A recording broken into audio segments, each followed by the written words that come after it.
X-1 Project. The Moon is Green by Fritz Leiber. Anyone who wanted to escape death could, by paying a very simple price: denial of life. "Effie, what the devil are you up to?" Her husband's voice, chopping through her mood of terrified rapture, made her heart jump like a startled cat, yet by some miracle of feminine self-control, her body did not show a tremor. Dear God, she thought, he mustn't see it. It's so beautiful, and he always kills beauty. "I'm just looking at the moon," she said listlessly. "It's green." Mustn't see it. And now, with luck, he wouldn't, for the face, as if it also heard and sensed the menace in the voice, was moving back from the window's glow into the outside dark, but slowly, reluctantly, and still fawn-like, pleading, cajoling, tempting, and incredibly beautiful. "Close the shutters at once, you little fool, and come away from the window." "Green as a beer bottle," she went on dreamily. "Green as emeralds, green as leaves with sunshine striking through them, and green grass to lie on." She couldn't help saying those last words. They were her token to the face, even though it couldn't hear. "Effie!" She knew what that last tone meant. Wearily she swung shut the ponderous lead inner shutters and drove home the heavy bolts. That hurt her fingers. It always did. But he mustn't know that. "You know that those shutters are not to be touched. Not for 5 more years at least." "I only wanted to look at the moon," she said, turning around. And then it was all gone. The face, the night, the moon, the magic. And she was back in the grubby, stale little hole facing an angry, stale little man. It was then that the eternal thud of the air conditioning fans and the crackle of the electrostatic precipitators that sieved out the dust reached her consciousness again, like the bite of a dentist's drill. "Only wanted to look at the moon," he mimicked her in falsetto. "Only wanted to die like a little fool and make me that much more ashamed of you." Then his voice went gruff and professional. "Here, count yourself."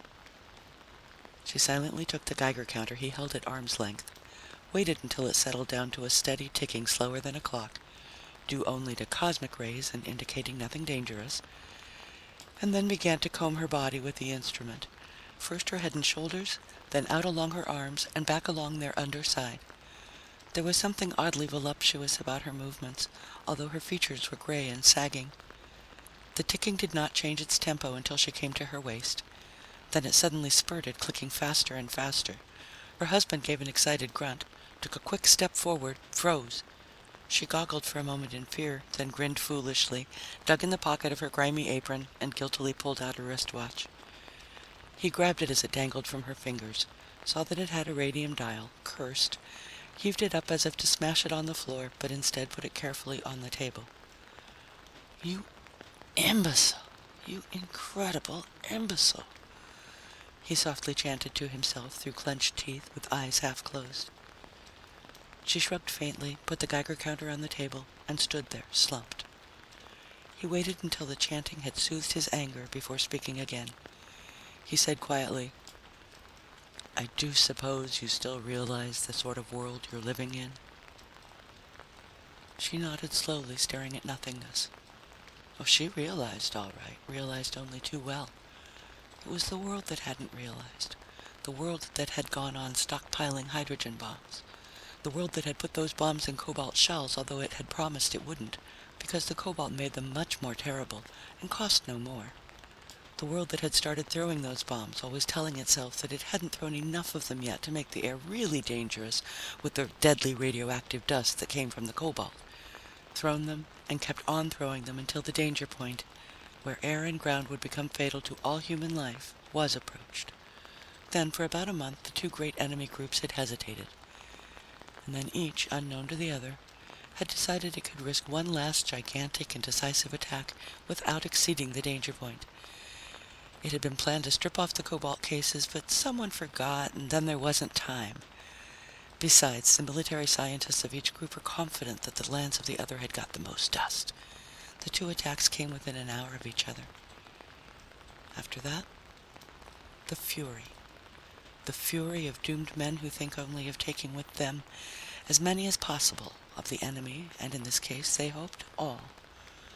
The fury of suicides who know they have botched up life for good.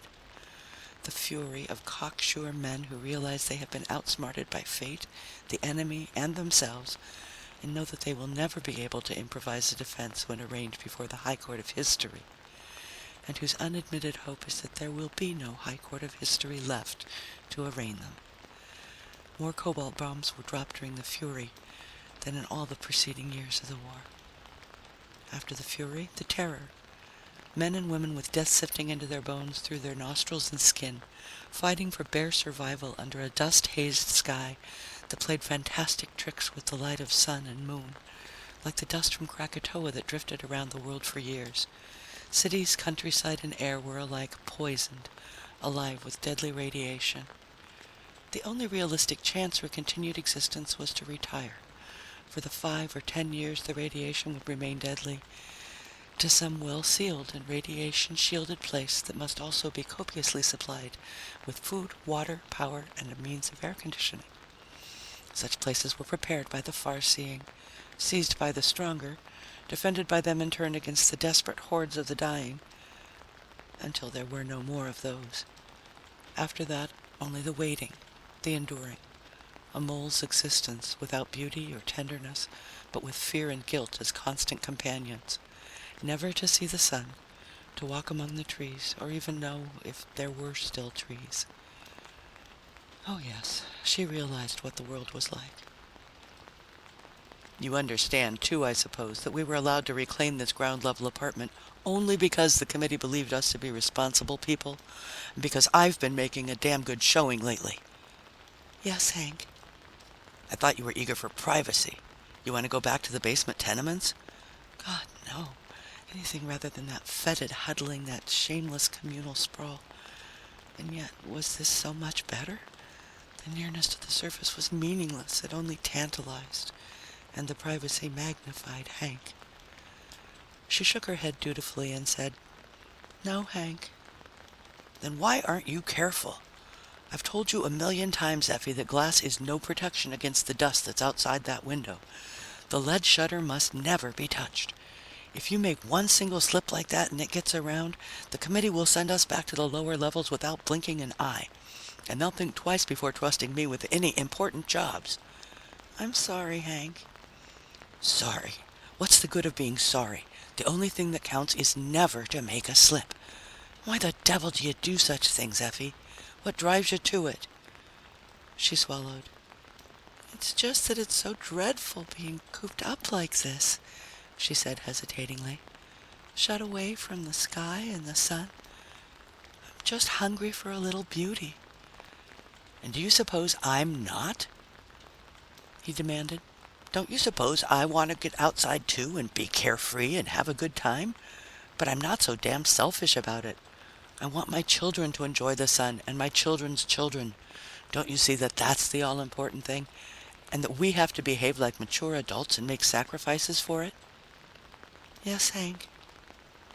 He surveyed her slumped figure, her lined and listless face.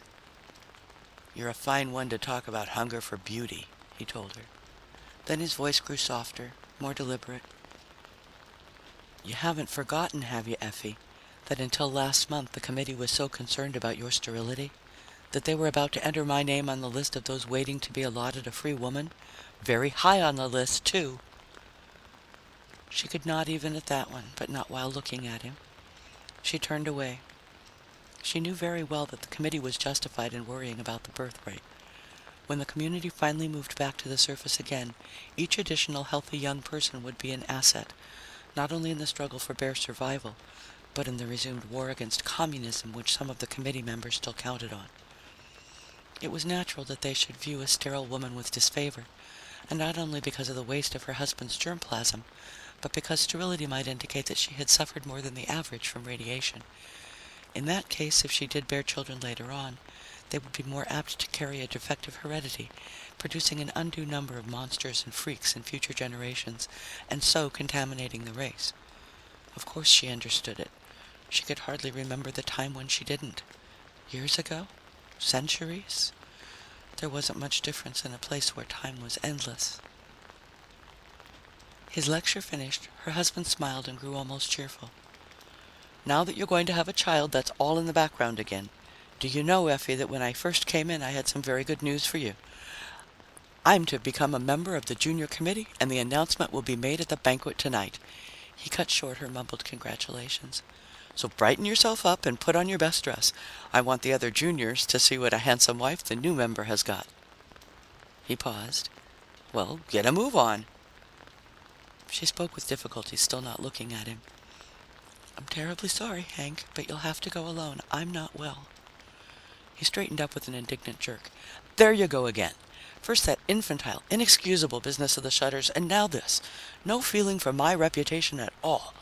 Don't be ridiculous, Effie. You're coming. Terribly sorry, she repeated blindly. But I really can't. I'd just be sick. I wouldn't make you proud of me at all. Of course you won't, he retorted sharply. As it is, I have to spend half my energy running around making excuses for you. Why you're so odd, why you always seem to be ailing, why you're always stupid and snobbish and say the wrong thing. But tonight's really important, Effie. It will cause a lot of bad comment if the new member's wife isn't present. You know how just a hint of sickness starts the old radiation disease rumor going. You've got to come, Effie. She shook her head helplessly. Oh, for heaven's sake, come on! He shouted, advancing on her. This is just a silly mood. As soon as you get going, you'll snap out of it. There's nothing really wrong with you at all. He put his hand on her shoulder to turn her around, and at his touch, her face suddenly grew so desperate and gray that for a moment he was alarmed in spite of himself. Really? He asked, almost with a note of concern. She nodded miserably. He stepped back and strode about irresolutely.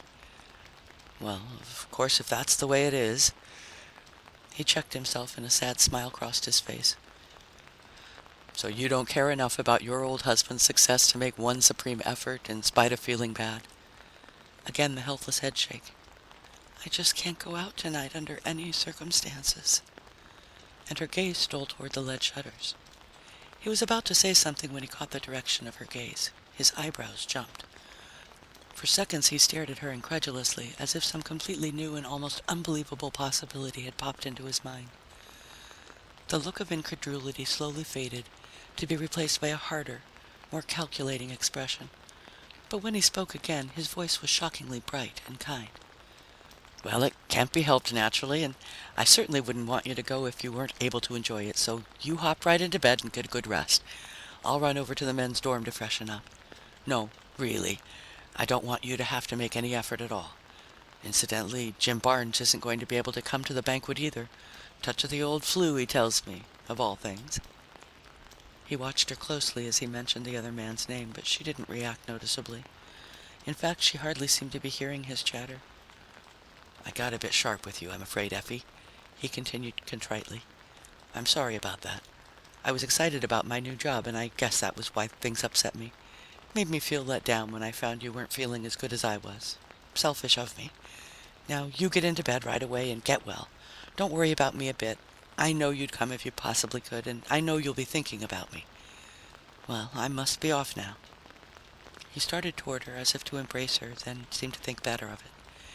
He turned back at the doorway and said, emphasizing the words, You'll be completely alone for the next 4 hours. He waited for her nod, then bounced out. She stood still until his footsteps died away. Then she straightened up, walked over to where he'd put down the wristwatch, picked it up and smashed it hard on the floor. The crystal shattered, the case flew apart, and something went zing! She stood there, breathing heavily. Slowly her sagged features lifted, formed themselves into the beginning of a smile. She stole another look at the shutters. The smile became more definite.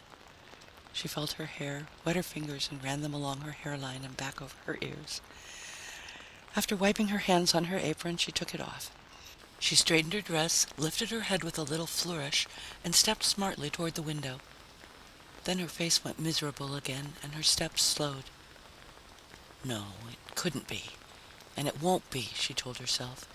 It had been just an illusion, a silly romantic dream that she had somehow projected out of her beauty-starved mind and given a moment's false reality. There couldn't be anything alive outside. There hadn't been for 2 whole years. And if there conceivably were, it would be something altogether horrible. She remembered some of the pariahs, hairless, witless creatures, with radiation welts crawling over their bodies like worms, who had come begging for succor during the last months of the terror and been shot down. How they must have hated the people in refuges. But even as she was thinking these things, her fingers were caressing the bolts, gingerly drawing them, and she was opening the shutters, gently, apprehensively. No, there couldn't be anything outside, she assured herself wryly, peering out into the green night. Even her fears had been groundless. But the face came floating up toward the window. She started back in terror, then checked herself. For the face wasn't horrible at all, only very thin, with full lips and large eyes, and a thin, proud nose like the jutting beak of a bird. And no radiation welts or scars marred the skin, olive in the tempered moonlight. It looked, in fact, just as it had when she had seen it the first time. For a long moment, the face stared deep, deep into her brain. Then the full lips smiled, and a half-clenched, thin-fingered hand materialized itself from the green darkness and rapped twice on the grimy pane. Her heart pounding, she furiously worked the little crank that opened the window. It came unstuck from the frame with a tiny explosion of dust and a zing like that of the watch, only louder. A moment later, it swung open wide, and a puff of incredibly fresh air caressed her face and the inside of her nostrils, stinging her eyes with unanticipated tears. The man outside balanced on the sill, crouching like a fawn, head high, one elbow on knee. He was dressed in scarred, snug trousers and an old sweater. "Is it tears I get for a welcome?" he mocked her gently in a musical voice. "Are those only to greet God's own breath, the air?" He swung down inside, and now she could see he was tall. Turning, he snapped his fingers and called, "Kompus." A black cat with a twisted stump of a tail and feet like small boxing gloves and ears almost as big as rabbits hopped clumsily in view. He lifted it down, gave it a pat. Then, nodding familiarly to Effie, he unstrapped a little pack from his back and laid it on the table. She couldn't move. She even found it hard to breathe. The window, she finally managed to get out. He looked at her inquiringly, caught the direction of her stabbing finger. Moving without haste, he went over and closed it carelessly. "The shutters, too," she told him, but he ignored that, looking around. "It's a snug enough place you and your man have," he commented. "Or is it that this is a free love town, or a harem spot, or just a military post?" He checked her before she could answer. "But let's not be talking about such things now. Soon enough I'll be scared to death for both of us. Best enjoy the kick of meeting, which is always good for 20 minutes at the least." He smiled at her rather shyly. "Have you food? Good, then bring it." She set cold meat and some precious canned bread before him, and had water heating for coffee. Before he fell to, he shredded a chunk of meat and put it on the floor for the cat, which left off its sniffing inspection of the walls and ran up eagerly, mewing. Then the man began to eat, chewing each mouthful slowly and appreciatively. From across the table, Effie watched him, drinking in his every deft movement, his every cryptic quirk of expression. She attended to making the coffee, but that took only a moment. Finally, she could contain herself no longer. "What's it like up there?" she asked breathlessly. "Outside, I mean." He looked at her oddly for quite a space. Finally, he said flatly, "Oh, it's a wonderland for sure. More amazing than you tombed folk could ever imagine. A veritable fairyland." And he quickly went on eating. "No, but really," she pressed. Noting her eagerness, he smiled and his eyes filled with playful tenderness. "I mean it, on my oath," he assured her. "You think the bombs and the dust made only death and ugliness. That was true at first, but then, just as the doctors foretold, they changed the life in the seeds and loins that were brave enough to stay. Wonders bloomed and walked."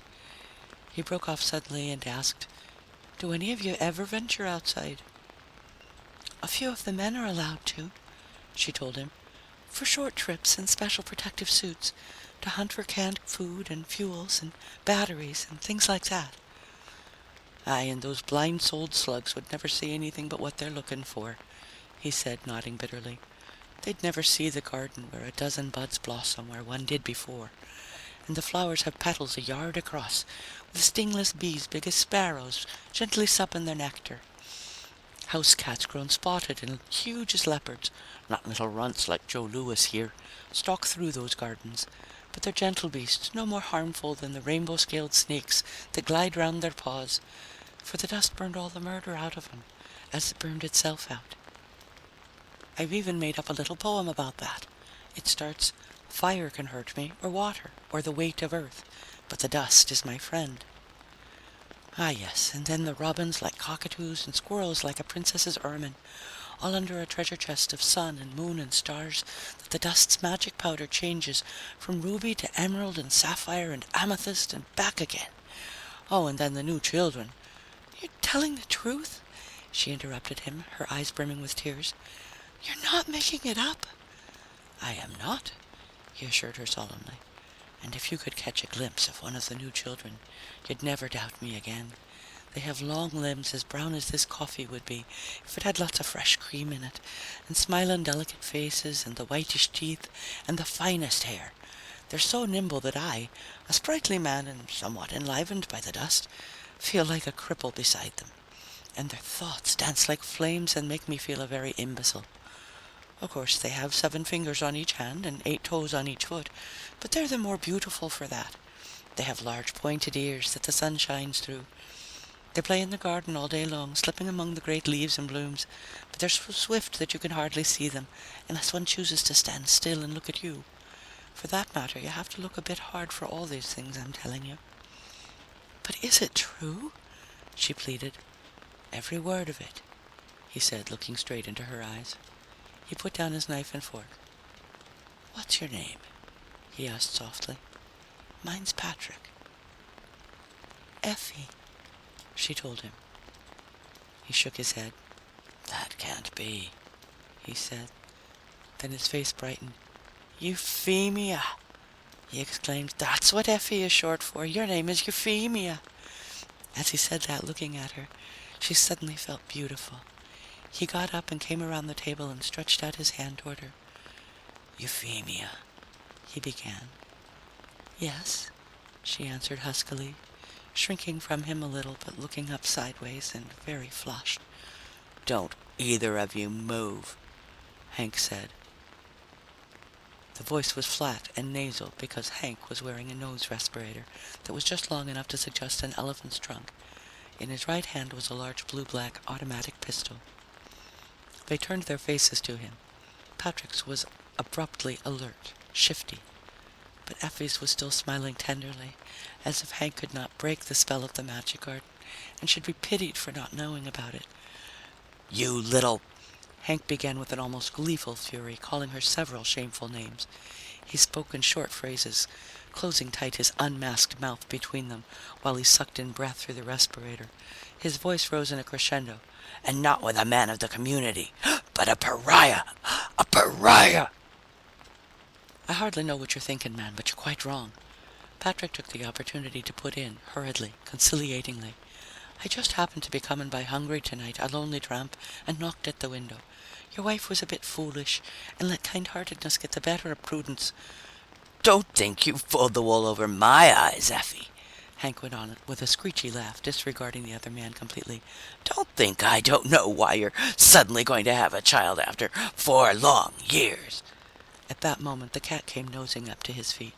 Patrick watched him narrowly, shifting his weight forward a little, but Hank only kicked the animal aside without taking his eyes off them. "Even that business of carrying the wristwatch in your pocket instead of on your arm," he went on with channeled hysteria. "A neat bit of camouflage, Effie, very neat. And telling me it was my child when all the time you've been seeing him for months." "Man, you're mad. I've not touched her," Patrick denied hotly, though still calculatingly, and risked a step forward, stopping when the gun instantly swung his way. "Pretending you were going to Give me a healthy child, Hank raved on, when all the while you knew it would be either in body or germplasm, a thing like that. He waved his gun at the malformed cat, which had leaped to the top of the table and was eating the remains of Patrick's food, though its watchful green eyes were fixed on Hank. I could shoot him down, Hank yelled between sobbing, chest-racking inhalations through the mask. I should kill him this instant for the contaminated pariah he is. All this while, Effie had not ceased to smile compassionately. Now she stood up without haste and went to Patrick's side. Disregarding his warning, apprehensive glance, she put her arm lightly around him and faced her husband. Then you'd be killing the bringer of the best news we've ever had, she said, and her voice was like a flood of some warm, sweet liquor in that musty, hate-charged room. Oh, Hank, forget your silly, wrong jealousy and listen to me. Patrick here has something wonderful to tell us. Hank stared at her. For once, he screamed no reply. It was obvious that he was seeing for the first time how beautiful she had become, and that the realization jolted him terribly. What do you mean? He finally asked unevenly, almost fearfully. I mean that we no longer need to fear the dust, she said, and now her smile was radiant. It never really did hurt people the way the doctors said it would. Remember how it was with me, Hank? The exposure I had and recovered from, although the doctor said I wouldn't at first, and without even losing my hair. Hank, those who were brave enough to stay outside and who weren't killed by terror and suggestion and panic, they adapted to the dust. They changed, but they changed for the better. Everything. Effie, he told you lies, Hank interrupted, but still in that agitated, broken voice, cowed by her beauty. Everything that grew or moved was purified, she went on ringingly. You men going outside have never seen it because you've never had eyes for it. You've been blinded to beauty, to life itself. And now all the power in the dust has gone and faded anyway, burned itself out. That's true, isn't it? She smiled at Patrick for confirmation. His face was strangely veiled, as if he were calculating obscure changes. He might have given a little nod. At any rate, Effie assumed he did, for she turned back to her husband. You see, Hank, we can all go out now. We need never fear the dust again. Patrick is a living proof of that, she continued triumphantly, standing straighter, holding him a little tighter. Look at him, not a scar or a sign, and he's been out in the dust for years. How could he be this way if the dust hurt the brave? Oh, believe me, Hank, believe what you see. Test it if you want. Test Patrick here. Effie, you're all mixed up. You don't know. Hank faltered, but without conviction of any sort. Just test him, Effie repeated with utter confidence, ignoring, not even noticing, Patrick's warning nudge. All right, Hank mumbled. He looked at the stranger dully. Can you count? He asked. Patrick's face was a complete enigma. Then he suddenly spoke, and his voice was like a fencer's foil, light, bright, alert, constantly playing, yet utterly on guard. Can I count? Do you take me for a complete simpleton, man? Of course I can count. Then count yourself, Hank said, barely indicating the table. Count myself, should I? The other retorted with a quick, facetious laugh. Is this a kindergarten? But if you want me to, I'm willin'. His voice was rapid. I've 2 arms and 2 legs, that's 4, and 10 fingers and 10 toes. You'll take my word for them. That's 24. I had 25, and 2 eyes and a nose and a mouth. With this, I mean. Hank said heavily, advanced to the table, picked up the Geiger counter, switched it on, and handed it across the table to the other man.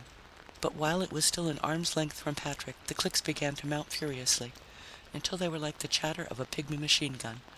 Abruptly the clicks slowed, but that was only the counter shifting to a new scaling circuit, in which each click stood for 512 of the old ones. With those horrid rattling little volleys, fear cascaded into the room and filled it, smashing like so much colored glass all the bright barriers of words Effie had raised against it. For no dreams can stand against the Geiger counter, the 20th century's mouthpiece of ultimate truth. It was as if the dust and all the terrors of the dust had incarnated themselves in one dread invading shape that said in words stronger than audible speech, "Those were illusions. Whistles in the dark. This is reality. The dreary, pitiless reality of the burrowing years." Hank scuttled back to the wall. Through chattering teeth he babbled, "Enough radioactives kill 1,000 men. Freak! A freak!" In his agitation, he forgot for a moment to inhale through the respirator. Even Effie, taken off guard, all the fears that had been drilled into her twanging like piano wires, shrank from the skeletal-seeming shape beside her, held herself to it only by desperation. Patrick did it for her. He disengaged her arm and stepped briskly away. Then he whirled on them, smiling sardonically, and started to speak, but instead looked with distaste at the chattering Geiger counter he held between fingers and thumb. "Have we listened to this racket long enough?" he asked. Without waiting for an answer, he put down the instrument on the table. The cat hurried over to it curiously, and the clicks began again to mount in a minor crescendo. Effie lunged for it frantically, switched it off, darted back. "That's right," Patrick said with another chilling smile. "You do well to cringe, for I'm death itself. Even in death I could kill you like a snake." And with that his voice took on the tones of a circus barker. "Yes, I'm a freak, as this gentleman so wisely said. That's what one doctor who dared talk with me for a minute told me before he kicked me out. He couldn't tell me why, but somehow the dust doesn't kill me, because I'm a freak, you see. Just like the men who ate nails and walked on fire and ate arsenic and stuck themselves through with pins. Step right up, ladies and gentlemen, only not too close, and examine the man the dust can't harm. Rappaccini's child, brought up to date. His embrace, death. And now," he said, breathing heavily, "I'll get out and leave you in your damned lead cave." He started towards the window. Hank's gun followed him shakingly. "Wait!" Effie called in an agonized voice. He obeyed. She continued falteringly, "When we were together earlier, you didn't act as if—" "When we were together earlier, I wanted what I wanted," he snarled at her. "You don't suppose I'm a bloody saint, do you?"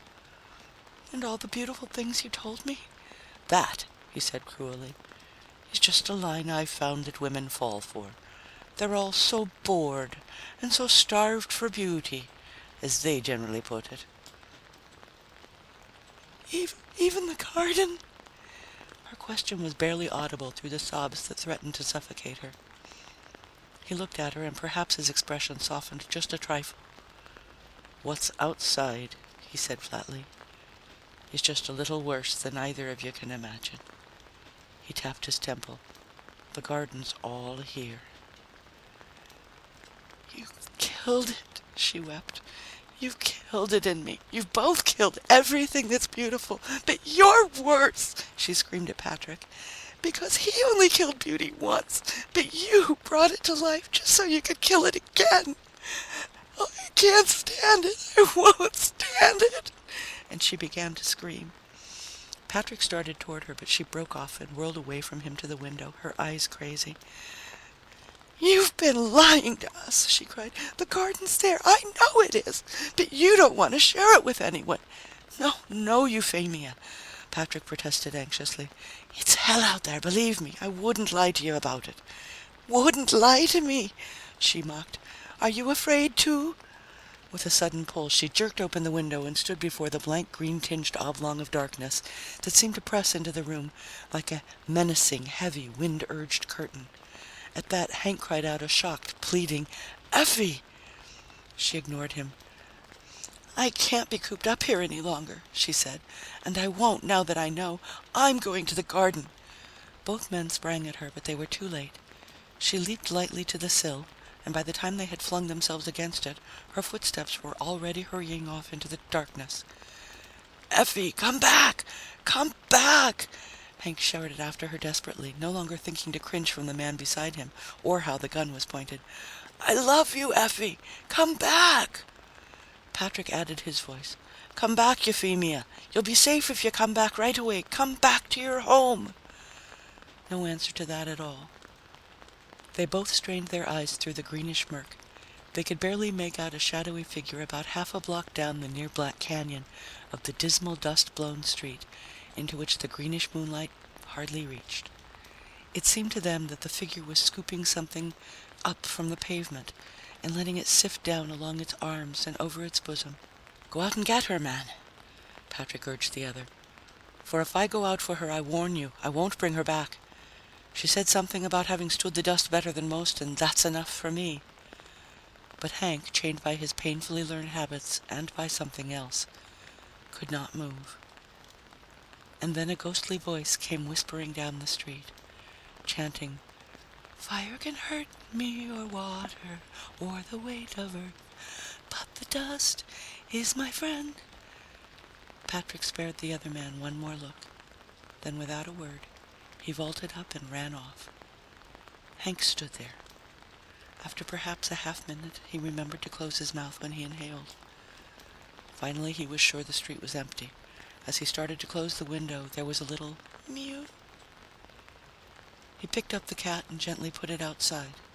Then he did close the window and the shutters and bolted them and took up the Geiger counter and mechanically began to count himself.